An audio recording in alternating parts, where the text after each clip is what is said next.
8টা বজাত আহিলে বাপৰে পানী টানি খাইছে নে নাই ইয়াতে কোনে কোনে ভাত নোখোৱাকৈ আহিছে হে ভগৱান ঠিক আছে আপোনালোকে সোনকালে ঘৰত যাব লাগিব সেইকাৰণে আজি মই বহুত দীঘলীয়াকৈ নকওঁ আপোনালোকৰ বাবে কেইটামান প্ৰয়োজনীয় কথা মই আজি কম আৰু মোৰ কথাখিনি আপোনালোকে ভাল কৰি শুনিব যাতে আমি ভৱিষ্যতলৈও এই আঁচনিৰ দ্বাৰা উপকৃত হৈ থাকিব পাৰোঁ আজিৰ সভাত আমাৰ মাজত উপস্থিত অসম চৰকাৰৰ মন্ত্ৰী অশোক সিংঘাল ডাঙৰীয়া সাংসদ ৰঞ্জিত দত্ত ডাঙৰীয়া সন্মানীয় বিধায়ক গণেশ লিম্বু ডাঙৰীয়া পৃথিৱীৰাজ ৰাভা ডাঙৰীয়া কিশোৰ উপাধ্যায় ডাঙৰীয়া তুলসী বৰঠাকুৰ ডাঙৰীয়া ঋতুবৰণ শৰ্মা ডাঙৰীয়া মৃদুস্মিতা হাজৰিকা ডাঙৰীয়ানী আমাৰ জিলা পৰিষদৰ মনীষা উপাধ্যায় ঢেকিয়াজুলি টাউন কমিটিৰ চেয়াৰমেন সুস্মিতা দেৱ তুলিকা শইকীয়া হেমন্ত ডেকা জিলাই আমাৰ অতিৰিক্ত মুখ্য সচিব কল্যাণ চক্ৰৱৰ্তী আমাৰ মাজত উপস্থিত জিলা আয়ুক্ত আনন্দ দাস MD ASRLM কুন্তলমণি শৰ্মা বৰদলৈ আৰু আজিৰ সভাত উপস্থিত ঢেকিয়াজুলিৰ বিভিন্ন গাঁৱৰ পৰা অহা ঢেকিয়াজুলি টাউনৰ পৰা অহা আই মাতৃসকল আৰু অতিকে শ্ৰদ্ধাৰ সুধীবৃন্দ পোনপ্ৰথমে মই আজিৰ সভাত উপস্থিত সকলো আই মাতৃকে মোৰ প্ৰণাম আৰু মোৰ নমস্কাৰ জনাইছো আজি আমি ইয়াত সমবেত হৈছো মুখ্যমন্ত্ৰীৰ মহিলা উদ্যমিতা আঁচনিৰ বীজ ধন বা চিট মানি সংগ্ৰহ কৰিবৰ বাবে এই আঁচনিখন আমি অসমৰ যোন স্থানলৈকে গৈছো আই মাতৃসকলে এই আঁচনিখনক লৈ যথেষ্ট উৎসাহ দেখুৱাইছে আৰু আজি আমাৰ ঢেকিয়াজুলিতো ৰাতিপুৱা 8 বজাৰ পৰাই আই মাতৃসকল ইয়াত সমবেত হৈছে আঁচনিখনৰ ধন সংগ্ৰহ কৰিবৰ বাবে এই আঁচনিৰ উদ্দেশ্য কি আপোনালোকে জানে যে আমাৰ অসমত 4 লাখ আত্মসহায়ক গোট আছে ইয়াৰ উপৰিও নগৰ অঞ্চলতো আমাৰ NURLMৰ অধীনত আত্মসহায়ক গোট আছে এই 4 লাখ আত্মসহায়ক গোটত 40 লাখ মহিলা জড়িত হৈ আছে অলপতে ভাৰত চৰকাৰে সমীক্ষা কৰিছিলে আৰু এই 40 লাখ মহিলাৰ ভিতৰত 8.5 লাখ অৰ্থাৎ 8.5 লাখ মহিলাই বছৰত 1 লাখ টকাৰ ব্যৱসায় কৰে আৰু ইয়াৰ ভিতৰতে কিছু বাইদেৱে লাখপতি বাইদেউৰ পৰা মহা লাখপতি বাইদেউলৈকেও তেওঁলোক উন্নীত হৈছে মানে বছৰত 10 লাখ টকাতকৈ ওপৰত ব্যৱসায় কৰে যদি আমাৰ মাজৰ 8 লাখ মহিলা লাখপতি বাইদেউ হ'ব পাৰিছে আমি বাকি 32 লাখ মহিলাও আমি লাখপতি বাইদেউ হ'ব পাৰিম নে নোৱাৰিম আমি চাইছিলো যে আমাৰ মাইক্ৰো ফাইনেন্সত যেতিয়া আমি লোন লৈছিলো তেতিয়া সুদ ইমানেই বেছি আছিলে যে কাৰোবাৰ 23% 24% আমি ভাল কৰি ব্যৱসায় কৰিব নোৱাৰিলো কিন্তু আত্ম আত্মসহায়ক গোটত যেতিয়া আমি আপোনালোকক 25,000 টকা ৰিভলভিং ফাণ্ড দিলো, লাহে লাহে আপোনালোকে কাম কৰিলে, বহুকেইটা গ্ৰুপে বেংকৰ পৰা লোন ল'লে। আজি আমাৰ মহিলাসকলে বেংকৰ পৰা 16,000 কোটি টকা, এটকা দুটকা নহয়, 16,000 কোটি টকা বেংকৰ পৰা ঋণ লৈছে আৰু ইয়াৰে 99% মহিলাই বেংকক লোন উভতাই দিছে। তাৰ মানে আমাৰ মহিলাসকলক আমি যদি সুবিধা দিব পাৰোঁ, অকল 8 লাখ মহিলাই নহয়, গোটেই 40 লাখ মহিলাই লাখপতি বাইদেউ হ'ব পাৰে।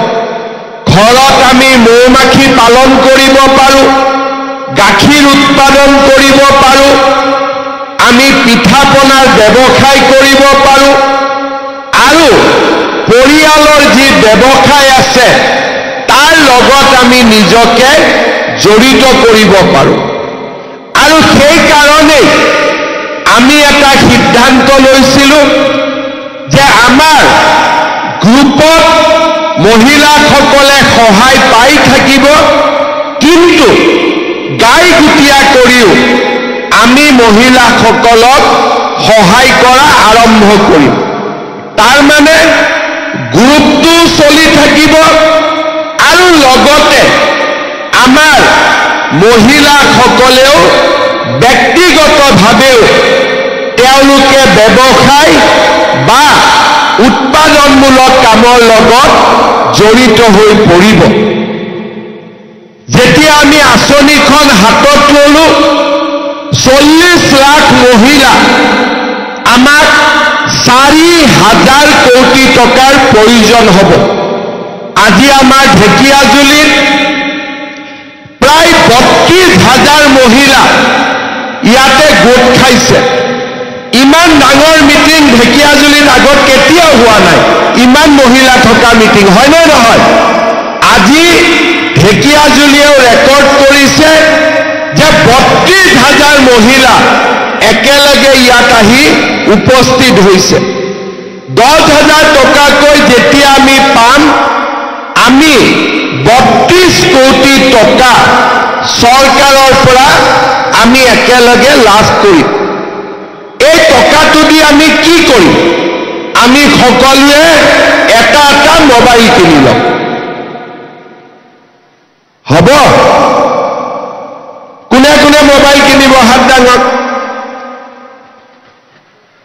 কোনে কোনে মোবাইল কিনিব? আচ্ছা, মোবাইল নিকিনো, পূজা আহি আছে, পূজাত বজাৰ কৰি ল'ম।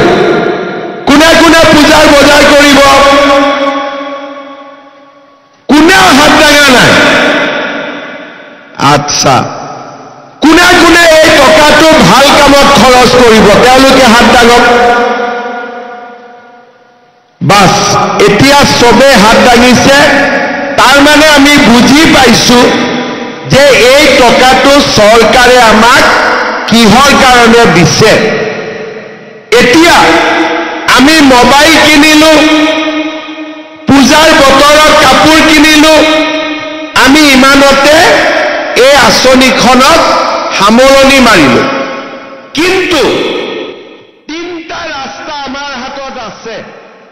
যদি 3টা ৰাস্তা দি আমি খোজ কাঢ়ো, অহা বছৰ আমি আকৌ একেলগে এনেকে গোট খাব পাৰিম।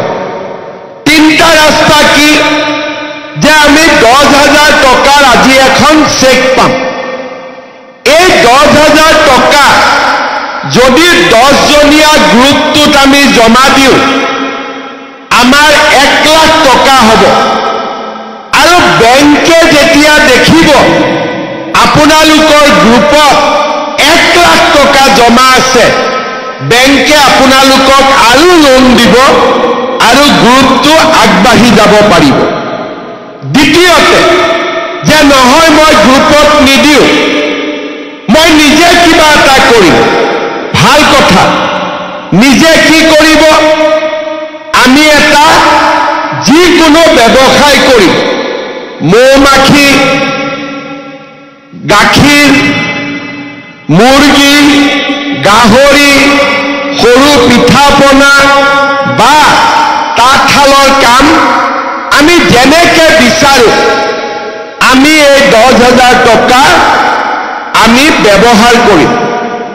তৃতীয়তে মই আৰু এটা সহজ উপায় দিছো যে মোৰ হাজবেণ্ডৰ বা মোৰ ঘৰৰ এখন দোকান আছে বা মোৰ ঘৰৰ কিবা ব্যৱসায় আছে, সেই ব্যৱসায়টো যদি আপোনালোকে এই 10,000 টকাটো খৰচ কৰে ঘৰৰ ব্যৱসায়টো ভাল হ'ব।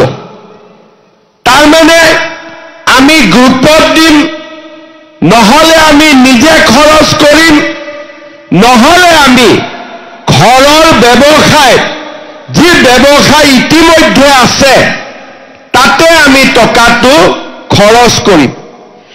এই তিনিটাৰ যিকোনো ধৰণে আপোনালোকে খৰচ কৰক, আমি অহা বছৰ আপোনালোকক আকৌ 25,000 টকাকৈ আমি আপোনালোকক দিয়াৰ ব্যৱস্থা কৰিম।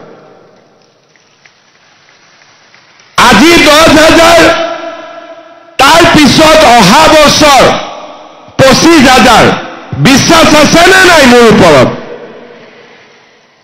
আকৌ পাব বুলি বিশ্বাস আছে নে নাই আপোনালোকৰ? আছে? যদি মোৰ ওপৰত বিশ্বাস আছে, এই 10,000 টকা মই দেখুৱাই দিয়া 3টা ৰাস্তাৰ ভিতৰত খৰচ কৰক। অহা বছৰ আমি বেংকৰ লগত লগ লাগি আপোনালোকক 25,000 টকা দিম। আৰু 25,000 টকা যেতিয়া আপোনালোকে এনেকৈ খৰচ কৰিব, তাৰ পিছৰ পৰ্যায়ত বেংকৰ সৈতে লগ লাগি আমি আপোনালোকক আৰু 50,000 টকা আপোনালোকক আমি দিয়াৰ ব্যৱস্থা কৰিম। তাৰমানে 10,000 কণী পাৰিব 25,000 আৰু 25,000 কণী পাৰিব 50,000। বুজি পালে নে নাই আপোনালোকে? এতিয়া বুজি পালে? কিন্তু অহা বছৰলৈকে যদি যাৰ যাৰ ঘৰত 3টা বাচ্চা আছে আৰু যদি 4 নম্বৰটো হৈ যায় তেতিয়া কি হ'ব? তেতিয়া কি হ'ব? তেতিয়া পাম নে নাই টকা? পাম নে নাই? কোনে কোনে গম পায় তেওঁলোকে হাত দাগক। পাম নে নাপাম? নাপাম। এতিয়া কোনবাই কি ক'ব যে মামা মই কি কৰিম, আল্লাই দি দিলে, হয়নে? এতিয়া মই এটা কথা কৈছো, বাচ্চা আল্লাই নিদিয়ে, বাচ্চা কোনে দিয়ে? হাজবেণ্ড আৰু ৱাইফে মিলি বাচ্চাৰ জন্ম দিয়ে, হয়নে নহয়? এনে আল্লাহ ইয়াৰ মাজত কিয় আনিব লাগে? ভগৱানক কিয় আনিব লাগে? অৰ্থাৎ আমাৰ যদি ঘৰত বাচ্চা জন্ম হয়, আমি বাচ্চাক স্কুলত পঠাব লাগিব, বাচ্চাক পঢ়াব লাগিব। আমি ক'ৰ পৰা উদ্যমিতা কৰিম, ক'ৰ পৰা আমি প্ৰডাকশ্যন কৰিম? বাচ্চা গাখীৰ খুৱাই থাকিব লাগিব, আমিতো কাম কৰিব যাব নোৱাৰো, হয়নে নহয়? সেইকাৰণে যিসকল এই আঁচনিৰ লগত জড়িত হৈ থাকিব, তেওঁলোকে যদি জনজাতীয় লোক হয়, আমাৰ চাহ বাগিচাৰ মোৰ বাইদেউসকল আহিছে, তেওঁলোকৰ কাৰণে 4টা আৰু আমাৰ কাৰণে 3টা হ'ব। পিছত কোনেও আল্লাহক দোষ নিদিব, ঠিক আছে? আল্লাহক ইয়াত নানিব আৰু, ঠিক আছে? ইয়াতে মামা থাকিলে হ'ল আৰু এইটো আঁচনিত। ইয়াত আৰু আল্লাহক লৈ আহিলে আল্লাহ কষ্ট পাব। আল্লাহৰ বহুত কাম থাকে, ভগৱানৰো বহুত কাম থাকে, হয় নে নহয়? সেইকাৰণে আজি গৈ হাজবেণ্ডসকলক ক'ব যে যি হ'ল হ'ল, আজিৰ পৰা আৰু একো নহ'ব, হ'ব?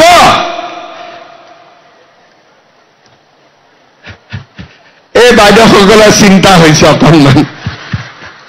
চিন্তা নকৰিবি, মোৰ কথা কবি গৈ পেলাই যে মই কৈছো বুলি। হ'ব, আমাৰ যাৰ দুটা আছে তাৰ তিনিটা হ'ব পাৰে, আৰু যদি আমাৰ বড়ো জনগোষ্ঠী, চাহ বাগিচাৰ জনগোষ্ঠী তিনিটা হলে চাৰিটাও হ'ব পাৰে।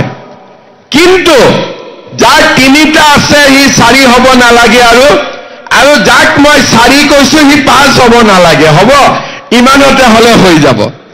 এতিয়া এই আঁচনিটো যেতিয়া আমি কৰিব গৈছো, আমাৰ 10,000 টকা দিওঁতে আমাক লাগিছে 4,000 কোটি টকা। যেতিয়া আমি 25,000 দিম আমাক লাগিব 10,000 কোটি টকা। 10,000 টকা নহয়, 10,000 কোটি টকা। আৰু যেতিয়া আমি 50,000 দিম আমাক লাগিব 25,000 কোটি টকা। কিন্তু যেনেকৈ নহওক বেংকৰ সৈতে লগ লাগি মই টকা যোগাৰ কৰিম। 40 লাখ মহিলাক আমি লাখপতি বাইদেউ বনাবই লাগিব, আৰু তাৰ কাৰণে আমি সকলোৱে একেলগে কাম কৰিম। হ'ব, আমাৰ জীৱিকা সখী বাইদেউসকলে, পশু সখী, বেংক সখী বাইদেউসকলেও আপোনালোকক সহায় কৰিব, আৰু SRLMেও আপোনালোকক সহায় কৰিব, আমি যাতে আগবাঢ়ি যাব পাৰো। শ্ৰদ্ধাৰ আই মাতৃসকল, আপোনালোকে জানে যোৱা 5 বছৰ মই অসমৰ মুখ্যমন্ত্ৰী হোৱাৰ পিছৰে পৰা মহিলাসকল, ছোৱালীয়ে হওক, আই মাতৃয়ে হওক, বাইদেৱে হওক, মহিলাসকলৰ উন্নতি আৰু নিৰাপত্তাৰ বাবে আমি নিৰন্তৰ কাম কৰিছো।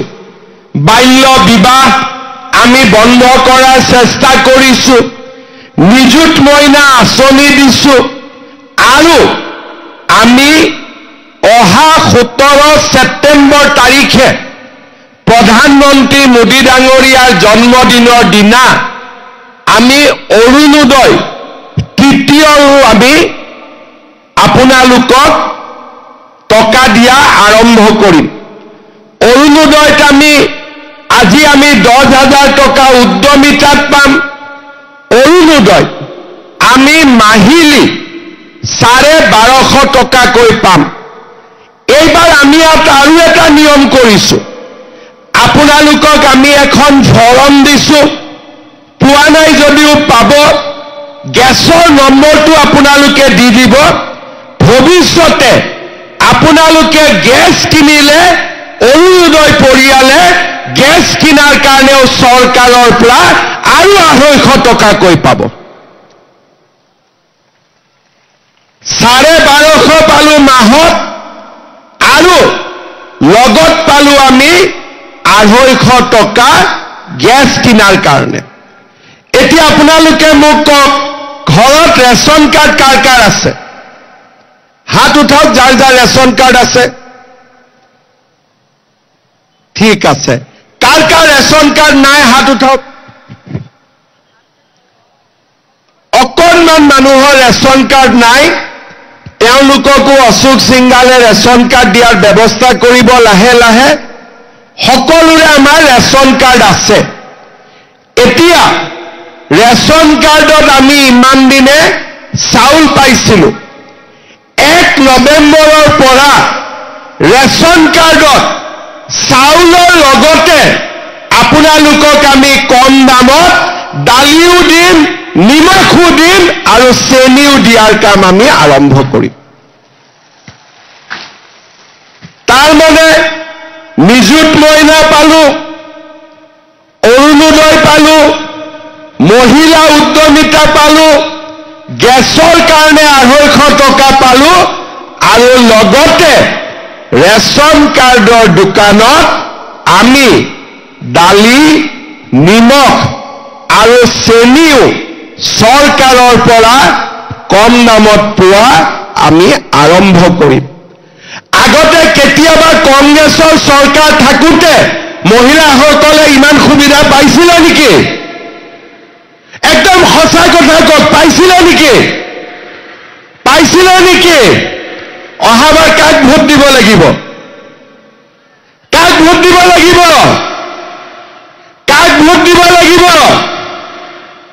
যেতিয়া অহাবাৰ আপোনালোকে আকৌ বিজেপিৰ চৰকাৰ আনিব, এনেকৈ আপোনালোকে আগবাঢ়ি গৈ থাকিব পাৰিব।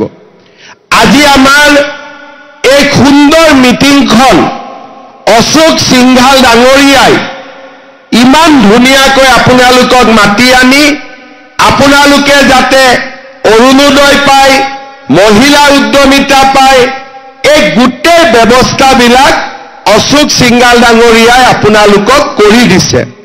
অহাবাৰ অশোক সিংঘালক ভোট দিবনে নিদিয়ে? একদম লাহেকৈ কৈছে, দিবনে নিদিয়ে? আৰু অলপ ডাঙৰকৈ কওক যাতে মোদী ডাঙৰীয়াই শুনা পায়। অশোক সিংঘালক ভোট দিবনে নিদিব? এতিয়াহে অলপ মনটো ভাল লাগিছে, হয়নে নহয়? অশোক সিংঘালে বহুত কষ্ট কৰিছে ঢেকীয়াজুলিৰ কাৰণে, আৰু ইমান আই মাতৃসকলক একলগ কৰি ঘৰে ঘৰে অৰুণোদয় চিঠি দিয়া, ফৰ্ম দিয়া, আপোনালোকক আজি মাতি আনা, এই গোটেই কামবিলাক ঢেকীয়াজুলিৰ মোৰ বাইদেউসকলৰ কাৰণে, মোৰ মাসকলৰ কাৰণে অশোক সিংঘাল ডাঙৰীয়া আপোনালোকক কৰি দিছে। অশোক সিংঘাল ডাঙৰীয়া মোৰ লগতে আছে, এটা ডাঙৰ হাত চাপৰি বয়স, একদম ডাঙৰ কৰি। এতিয়া ঘৰত মহিলাসকলৰ চলে নে পুৰুষসকলৰ চলে? কাৰ চলে? যাৰ যাৰ ঘৰত কাৰোবাৰ যদি হাজবেণ্ড কংগ্ৰেছত আছেও, তেওঁলোককো গৈ আজি বুজাব দেই যে বিজেপিকে ভোট দিব লাগিব আৰু ঘৰত মোৰ মতে হ'ব লাগিব, হ'বনে নাই? কাৰণ ঘৰখন আধা আধাত চলিব লাগে। মহিলাসকলৰো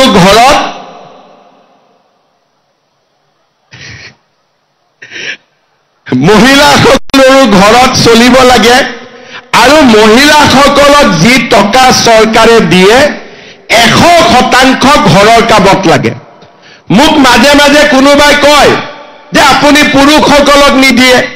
মই বোলো পুৰুষক যদি 10,000 টকা দিওঁ, ঘৰ পাওঁতে পাওঁতে 2,000 নোহোৱা হৈ যাব, আৰু মহিলাসকলে 10,000 মানে 10,000, খোৱাটো ঘৰৰ পৰাই লৈ আহিব, ক'তো খোৱা বোৱাও নকৰে, 10,000 মানে পুৰা 10,000 ঘৰত লৈ যাব। ঠিক কৈছো নে নাই? মই সেইকাৰণে মই অৰুণোদয়ো মাকসকলৰ একাউণ্টত দিওঁ। ইচ্ছা কৰিলে দেউতাসকলকো দিব পাৰো, কিন্তু মাকৰ একাউণ্টত দিলে 100% ঘৰৰ কামত লাগে। আৰু আমি ল'ৰা মানুহ, ডেকা মানুহ, আজি যদি মোক কোনোবাই 10,000 দিয়ে, গুৱাহাটী গৈ পাওঁতে 3,000 নোহোৱাই হৈ যাব। সেইকাৰণে আমি যি টকা পইচা দিওঁ, মোদী ডাঙৰীয়াই আমাক সদায় কয় যে 100% মহিলাৰ একাউণ্টত দিব লাগে। এতিয়া ইয়াতে 32,000 মহিলা আছে, আমি কেনেকে টকাটো পাম? চেকটো লৈ আজি ঘৰত যাবই লাগিব, নহলেতো ঘৰৰ মানুহে বহুত জোকাব আমাক যে গৈছিলি নহয় 8টা বজাতে, ক'ত চেক? ক'বনে নক'ব?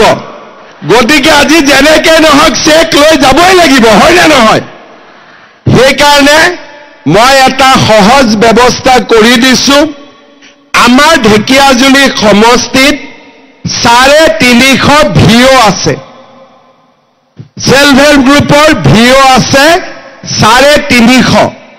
বাইদেউসকল তাতে থিয় হৈ আছে। মোৰ মিটিঙৰ পিছতেই আমি 350 ভিঅক আমি চেকখিনি দি দিম, আৰু ভিঅসকলে আমাৰ গ্ৰুপৰ সভাপতিৰ হাতত লগে লগে দিব, আৰু গ্ৰুপৰ সভাপতিসকলে লগে লগে ইয়াত বহি থকা আই মাতৃসকলক চেকখিনি দি দিব। 1.5 ঘণ্টা 2 ঘণ্টাৰ ভিতৰতে আমাৰ বিতৰণৰ কাম হৈ যাব। চেক লৈহে ঘৰত যাব, ঠিক আছে? চেক নোলোৱাকৈ ঘৰত যাব নেকি? কাৰোবাৰ ইচ্ছা আছে নেকি চেক নোলোৱাকৈ? গতিকে চেকখন লৈ যাব, ভিঅ আমি চেক প্ৰথমতে ভিঅ'ক দিম, ভিঅ'ই গ্ৰুপৰ সভাপতিক দিব আৰু গ্ৰুপৰ সভাপতিয়ে আপোনালোকক দিব। এই চেক আমি নলবাৰীত দিলো, জাগিৰোডত দিলো, বিহালীত দিলো, ধুবুৰীত দিলো, মাৰ্ঘেৰিটাত দিলো, পাথাৰকান্দিত দিলো। একাউণ্টত কাৰো নাম ভুল অহা নাই। যি ফৰ্মত আপোনালোকে নাম দিছিলে সেই নামতে চেক বনিছে। কিন্তু তথাপিতো কাৰোবাৰ নাম যদি চেকত ভুল কৰি আহে চিন্তা নকৰিব, ভিঅ' বাইদেউসকলক দি দিব। তাৰ পৰা আমি চেকখিনি ঘূৰাই লৈ 7 দিনৰ ভিতৰতে আপোনালোকক আকৌ নতুনকৈ আমি চেকখন দি দিম। কিন্তু ভুল নহয়, কাৰণ আপোনালোকে যেনেকৈ নাম লিখিছে আমি মাত্ৰ ফটোহে তুলিছো, আমি নতুনকৈ লিখা নাই। বাইদেউসকল 12টা বাজিলে আৰু আপোনালোকে 2-3টা বজাৰ আগতে ঘৰত যাব লাগিব। সেইবাবে মই বহুত দীঘলীয়াকৈ নকওঁ, গেছৰ চিলিণ্ডাৰৰ ফৰ্মখন সোনকালে ফিল আপ কৰি দিব, কাৰণ এতিয়া গেছৰ দাম 950 টকা। 250 টকা আমি দিলে 700 টকা হ'ব। যোনে 550 চিলিণ্ডাৰ পাই আছে 250 টকা আমি দিলে সি 300 টকাতে গেছৰ চিলিণ্ডাৰ পাই যাব। মই আৰু বিশেষ দীঘলীয়াকৈ নকওঁ, পুনৰ এবাৰ আমাৰ ASRLMৰ বিষয়া কৰ্মচাৰীসকলক ধন্যবাদ জনাইছো। জীৱিকা সখী বাইদেউসকলক, বেংক সখী, পশু সখী, মাষ্টাৰ বুক কিপাৰ সকলোকে মই ধন্যবাদ জনাইছো। আৰু আজিৰ সভাখন ইমান ধুনীয়াকৈ অৰ্গেনাইজ কৰাৰ বাবে অশোক সিংঘাল ডাঙৰীয়াক আকৌ এবাৰ ধন্যবাদ জনাইছো। আৰু সকলোৱে যেন অহাবাৰ ইলেকশ্যনত অশোক সিংঘালক ভোট দিয়ে, হ'বতো? দিবনে নাই চবে? মোৰ লগত একেলগে ক'ব, ভাৰত মাতা কি, ভাৰত মাতা কি, নৰেন্দ্ৰ মোদী, নৰেন্দ্ৰ মোদী, অশোক সিংঘাল, অশোক সিংঘাল। বহুত বহুত ধন্যবাদ। আকৌ লগ পাম, গাঁৱত লগ পালে পিঠা তিঠা খুৱাব, ঠিক আছে? হ'ব। আৰু কাৰোবাৰ গাঁৱত যদি বেছি দুপৰীয়া যাওঁ ভাত পানীও খুৱাই দিব, খাই ল'ম একেবাৰে, হ'বনে?